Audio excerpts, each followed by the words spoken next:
ఓం శ్రీ మాత్రే నమః. అందరికి నమస్కారాలండి. నా దగ్గరికి చాలామంది వస్తున్నారు, భార్యాభర్తల సమస్యలు వస్తున్నాయి గురువుగారు, మరి మనం ఏం చేయాలి అని అడుగుతున్నారు.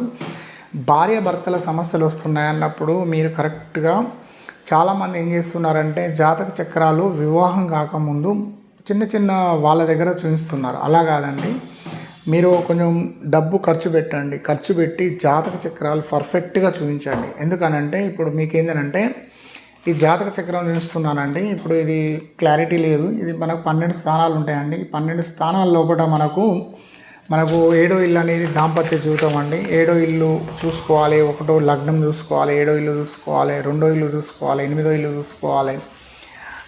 కొంతమందికి వివాహం అయినాక వాళ్ళకు రోగాలు వస్తూ ఉంటాయి. ఆరో ఇల్లు చూసుకోవాలి. ధనం అంటే ధనస్థానం అంటే రెండో ఇల్లు ధనస్థానం కరెక్ట్ ఉందా లేదా, ఏడో ఇల్లు కరెక్ట్ ఉందా లేదా, ఇవన్నీ స్థానాలు చూసుకున్న తర్వాతనే మీరు వివాహం చేసుకోండి. చాలా బాగుంటుంది. ధన్యవాదాలండి.